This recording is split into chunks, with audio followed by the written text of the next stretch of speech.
As you guys know, Jamar Chase agreed to a 4-year, $161 million deal that includes $112 million guaranteed. T. Higgins, 4-year, $150 million extension that is guaranteed for the first 2 seasons.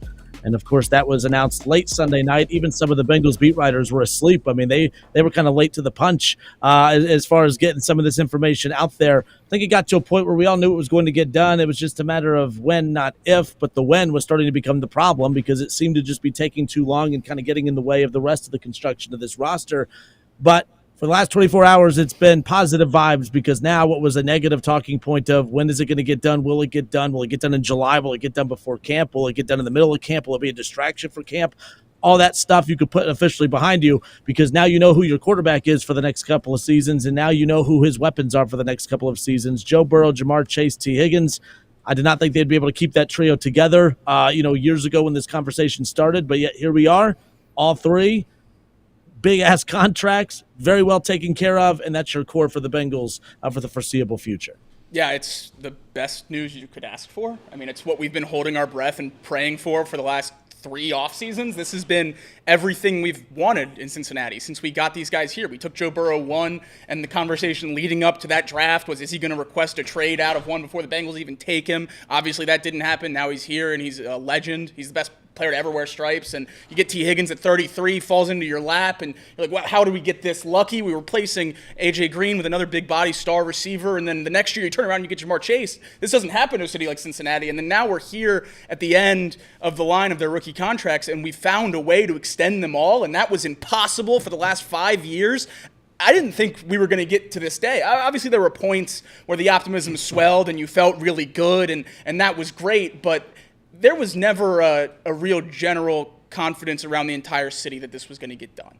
And I know a lot of people said that they were really confident, but especially this point last year, everyone unanimously was getting ready and gearing up for one last ride with T in a Bengals uniform, one last go at this Super Bowl with this core, and now we don't have to worry about that for 4 more years. I mean, it's a huge weight off Bengals fans' shoulders. It's a huge narrative that we don't have to discuss anymore. And I think it's even bigger than just keeping this core together, which is the most exciting thing for all of us. The Bengals are a franchise. The Bengals are in the NFL, and they're trying to win, and they're signing good players. It's such a massive, massive day in the history of this franchise, in the history of this organization. And, honestly, shout out to Jerry Jones, because we're going to have to sit here for the rest of our lives and realize that the Cincinnati Bengals organization changed in AT&T Stadium. Joe Burrow stepped up to that podium after the Simpsons Monday night game, and he said, we need to re-sign our guys, and they got it done. So, shout out to AT&T, shout out to Joe Burrow for getting it all done, but these guys are here, and they're going to be here for 4 more years, and that's about as exciting as it could possibly get. Yeah, I think that when I look at the Bengals from a distance, and I take away my Bengals fandom, and I look at them from the outside, you talk about them like almost like in my MLB comp to them would be like the Minnesota Twins. I just think that they were always capable of getting to the playoffs, but never really capable of advancing further. They're always somewhat competitive, but they're never going to be that championship level contender. Then you get Joe Burrow and Jamar Chase and T. Higgins, and things start to change a little bit. Trey Hendrickson, things start to change, and the franchise starts to change. Once you change the name of the stadium and you start the Ring of Honor, and you're starting to see little internal changes that you'd never seen before as a Bengals fan, you knew something was coming, right? And I didn't know the Bengals were going to be capable of paying 2 elite wide receivers $70 million. I didn't think it was going to be 69 possible. It's not 70. Everyone keeps saying it's $70 million for the 2. It is $69 million for the 2. Bonk. They are under $70 million. Bonk. $69 million, and I think it's a great thing. I know people are going to say, well, now you don't have any money. That's the thing. You didn't think they had any money to do this to begin with. So now, of course, can you be worried about not addressing the defense as much as you would have liked to? I guess. But you keep the offense together. It was always about keeping the offense together in my eyes, because the offense has the 3 franchise players on it. That's just how the Bengals are going to be run. You can not like it, and you can say they can go defensive-minded first. I just don't think that's the strategy when you have a franchise-level quarterback like Joe Burrow is. I don't think that's the mantra, the motto, I guess. Let's go defense instead of offense. the Bengals are going to work on the defense. I firmly believe it. And even if they didn't work on the defense, I still believe the defense is going to be better this year than it was last year. I just don't think I don't think it can be as bad as it was last. I think that was the bottom. I think that was the absolute seller. The Bengals had two guys we signed to add to the defense didn't play football. Correct. The Bengals had the sack leader in the NFL. They finished 26th in sacks. Like I don't think that's gonna like get worse, right? I don't think the Bengals can get worse. Trey Hendrickson's going to be a Bengal. Whether or not it's on a deal or if it's just because he has to, he's going to be a Bengal. And when the Bengals play next year, hopefully they'll be distraction-free. That's what I want. I want no distractions. As limited as, like we talked for the Reds, no injuries, no distractions for the Bengals. I want them focused, locked in with the guys that we've got, and hopefully the Bengals can start fast for the first time seemingly in the Zach Taylor era. That's what I want, and I think this is a massive first step. I think when I was on with Craig on whatever night that was, nights confuse me now. Whatever night I was on with Craig for Chatterbox. It's morning. Well, whatever morning I was on with Craig to do Chatterbox Bengals, he said it. It's the first step. There's a long process here, but getting those two done were the first step at making this organization what we thought it could be. Yeah. And that's where I am right now as a Bengals fan. Take your win. Take this win and move it on to the next day, because there's going to be some things that happen down the stretch that you're probably not going to like. But this one, we love this one. And we're going to take it, and I'm going to take it as a massive win for the Bengals, heading into not only just the rest of the offseason and free agency, but heading into the draft specifically. Now we know what we need. I don't need to draft a wide receiver. I'm okay not drafting a wide receiver in that draft early, because we have T and Jamar. Maybe in the late, I guess, if you want to. I would say at all unless we get more picks. We only have 6 picks, right? I would say no wide receivers. So I go defense, and I would maybe draft a guard with one of the first 2 picks. That's what I would do if I were the Cincinnati Bengals. Yeah, I couldn't agree more. I think the one question I have for you based off what you just said is the main focus, obviously, for you, and I think for most Bengals fans and obviously the coaches as well, is trying to get to the season, get to training camp, get to week 1 without those distractions, because that's what has really hurt the Bengals in the past. Obviously, the wide receivers off the table now. It doesn't seem like Trey Hendrickson is moving as fast as we'd like. It's picked up over the last about 48 hours or so, but obviously when we had that trade request get granted, we thought he was going to get moved or extended within a week or so. I mean, those are usually very quick for guys of his caliber, and that hasn't come. Now it's come out that his agent lied about the value in a return for a trade, and there's people that are willing to meet the contract requirements, but they're not willing to meet the draft pick compensation. My question for you, Elliot, would be, what would you do to Trey's deal right now to make sure that he's not messing with that training camp vibe? What's the maximum you would do? Because I think something that is on the table that a lot of people have been throwing out there is a 1-year raise. Bumping at 16 to about 30, roughly a $14 million increase for just 1 year if you can't reach an extension, and that takes a holdout kind of off the table. Would you be willing to do something like that? Or would you straight up call his bluff and make him play on 16 and put that $14 million elsewhere? I would absolutely give him the 1-year extension. I'd absolutely give him the 1-year extension, the 1-year raise. Pay bump. It's basically what the Chiefs did with Chris Jones before his extension. I still don't know if I'd go $30 million, though. I mean, I would give him something. I'd certainly up him from 16, maybe around that 25, 26. Obviously, the market, you'd be lowballing him still, but that's his agent's fault. That's not my fault. Right. Yeah, I would absolutely do that to not mess with the vibes. But again, he has no choice. I mean, I want to make something very clear. Trey Hendrickson has no choice. Part of why I'm asking is if he truly has no choice, and we're not going to keep him here long term, who cares if the bridge is burned? Yeah. So save the $14 million. That's why I'm so torn if we get to that point on what to do in that situation. If you want to give him $30 million for next year, and that saves it, I'm not going to squabble over $5 million. I also can justify Trey Hendrickson as a $30 million edge rusher next year. Okay. My gripe has always been, is he a $30 million edge rusher at 32 and 33, and if you go 3-year extension at 34? Like, that's where it gets really sticky. Paying Trey Hendrickson $30 million to rush the quarterback next year, I think, is a pretty good deal. And I think our good friend Sean Connor kind of said it in the chat yesterday, and I do somewhat agree. Everybody's fear with paying the 30-year-old edge rushers, he's going to slow down eventually. He's not slowing down next year.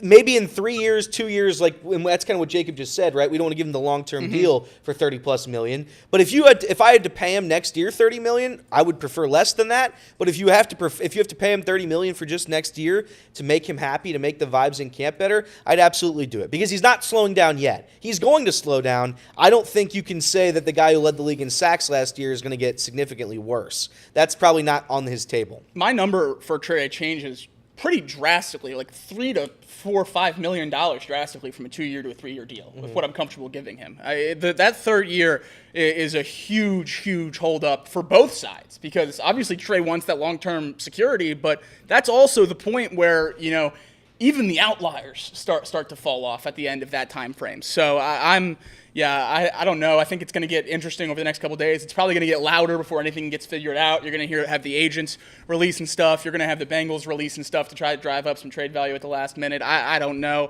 Take everything you read about Trey Hendrickson with a grain of salt if we haven't learned that already. His agent is working backdoor deals as much as anyone else, and the Bengals, they keep everything buttoned up. So if everything that's leaking is probably coming from Trey Hendrickson's camp. So keep that in mind as well.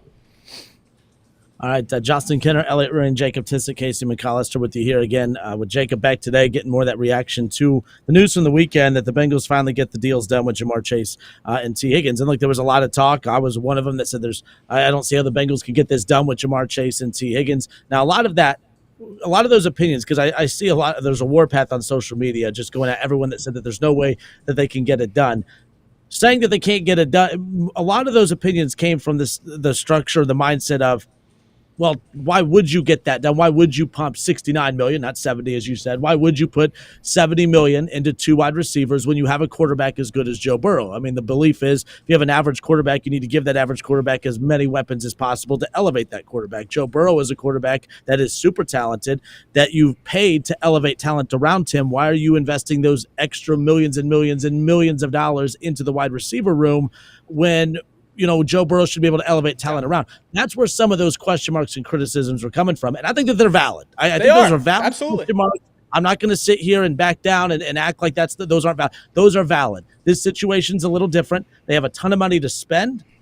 If you don't spend it here, where are you going to spend it? If you're going to spend it and add players through free agency, that's great. But for morale, what's the point of being drafted and coming to Cincinnati to turn into a star and then not be taken care of when they spend all their money on outside talent? There's that mindset to have as well. Here's my only takeaway about the T. Higgins thing.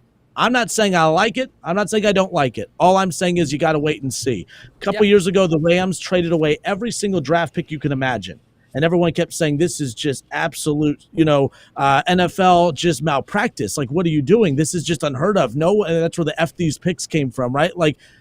And everyone said, well, if you're going to do it, you better win and have something to show for it. Well, guess what? They have a Super Bowl to show for it. And to be honest, it hasn't really crippled that franchise as much as what you would think. You look at the Eagles, all the money that they keep spending, all the contracts that they keep rolling over. They just gave $20 million, the highest paid running back contract in the history of the league, to Saquon Barkley on a roster with 2 $25+ million a year wide receivers and a 50+ million a year quarterback. And they give that money over to Saquon with all the money that they spend on the defense. They'll deal with that mess at some point, but you better have something to show for it. They have stuff to show for it. The Cincinnati Bengals are doing something different. They're pumping so much money into one side of the ball. And again, I'm kind of questioning it, just like people question the Eagles, people question the Rams. They have stuff to show for the way that they went about doing it. We got to wait and see if the Bengals will have something to show for it when it's all said and done, because right now I think people are questioning it. This is the core that has led you to back-to-back missed playoff seasons. That's a valid point too, but I don't think it's because of Joe Burrow, T. Higgins, and Jamar Chase. It's the other holes. That's a valid, question too. Last point on this. Here's my biggest takeaway about the T. Higgins signing. The only thing this has done is it's put the Bengals in a spot where, and I said T. Higgins because Jamar Chase you had to get done. T. you didn't technically have to. Well, hold on. So if you had to get Jamar done, then you did have to get T done, because Rocky Arsenault, the agent, said that if you're going to re-sign Jamar, you have to get T done. Yeah, which also I would have called Jamar's bluff at some point. Like I would have called it. I would have, but see, he can get 160 from anyone. Like Jamar. Like I don't. Oh yeah. I think he was legit. I also think that, but see, like now you're at the point where, again, have something to show for it, because if the Bengals end up with nothing to show for it and they let the players run everything, because that's what this is going to be viewed at down the line. Now, I'm not saying that now. I'm just saying if this doesn't work, the players will be blamed for, well, this is why you don't let the players be the GM of the football team. This is why you have to be the GM. But to your point, even if you were trying to be GM, what do? You know what I mean? Like, it was an interesting negotiation tactic that we found out that, yes, it was a 2-for-1 special. Yeah. You could not get one without the other. But with this T. Higgins signing, the biggest thing that I'm looking at with the Bengals now is the bad position it's put them in. There's a lot of good positions. The bad position that they're put in, guys, they have to be perfect now. They have to be perfect. Every free agent signing moving forward, the mid-tier guys, you have to hit on them. Yeah. Every draft pick moving forward, you have to hit on them. You can't have $130 million piped into 3 players without any of those dollars being into your offensive line, into your run game, into your defense, into your specialty, wherever else.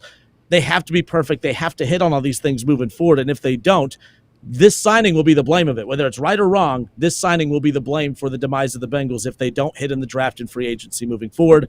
We'll see what ends up happening when it's all said and done. So like I said, I'm not hating on it. I'm just not loving it the way you guys are, but you guys are fans, so I get that. From a football standpoint, I get why people are being a little critical of it, but it's also pretty cool as a Bengals fan. You have T, Jamar, and Joe locked up for the next 4 or 5 years. That's pretty exciting too. So I don't want to be the guy that's super negative because I think this is a really exciting thing from a fan perspective. I think that's pretty neat. No, you're absolutely right. The question of why does Joe Burrow, if he's so good, need 2 $30+ million receivers, 2 top 10 paid wide receivers? That's a fair question. It doesn't seem like really any other elite quarterback or quarterback that claims to be elite has that level of weapons in their offense. So I guess, it's fair that people would ask that. My thing would be the main gripe against paying T. Higgins, right, is now the Bengals have to hit on all their draft picks, like you just said, hit on all their mid-level free agency signings, like you just said, to replace that defense and try to improve that offensive line and everything along those lines. Absolutely. If they let T. Higgins go, they'd have to hit on all those things anyway and then hit on T. Higgins or a T. Higgins replacement. Like, you're just adding another need, and I think the reason why I was so set on the Bengals having to re-sign T. Higgins is because of my lack of confidence. And if I'm not sure that they're going to get the defense to where it needs to get, then why wouldn't I try to score 40 a game if I know that's an option that's on the table? So I think you're right, but I do think a lot of the arguments that are being used against re-signing T are really just ignoring the fact that the Bengals struggled to draft everywhere. It's not like they would just immediately pick up a replacement for T. Higgins out there off the street. That's not something that's so easy to come by. So I understand that it's not a standard way to build a championship team, but I feel like it was the Bengals' only option. The Eagles pay everybody. The Eagles, they have 2 absolute units on offense in Devontae Smith and A.J. Brown. Like, I don't know why it's such a crazy thing to have an elite offense. They're both making $10 million less than both of our guys. True. And by the way, the Bengals could have gotten these deals for lesser. Like, that's the other part of it. You did wait. Funny enough, T. Higgins came in right about Jalen Waddle. Yeah. He was like 0.6 more than Jalen Waddle. So basically the same contract that Waddle signed 2 years ago. I do think a lot of it had to do with them working together. No question. That's a part of it too. Yeah. But my point being that, and Justin made the point, well, if you have an elite quarterback, why do you need to enhance his offensive weapons? My thing is, why would you want to take it away? If you don't have to take it away, if you can pay it.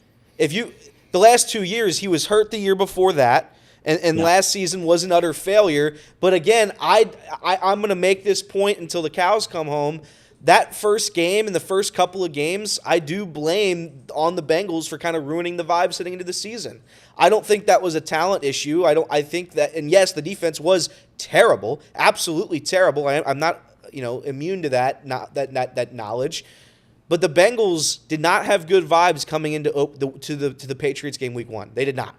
This year, I'm hoping that's going to be the difference, and hopefully they can change. Because, let's be clear, I don't know how many 50-50 games we lost last year. It felt like we lost all of them, maybe except for the Broncos game. Felt like it was like a consecutive month and a half. It just was like gut punch, gut punch, gut punch. I think you guys were relieved at the ass kicking by the Eagles because you weren't disappointed in that game. It was such a sigh of relief. Yeah. If it happens again this year, Kinner, then yeah, I'm very, very concerned. But I don't think the ball is going to bounce against us every single time next year like it did this year. Yeah, I mean, we went 35-34 loss at Baltimore, 34-27 loss in LA against the Chargers, 44-38 loss to the Steelers, 3 in a row to knock us out of the playoffs. I mean, that's the worst stretch of all time.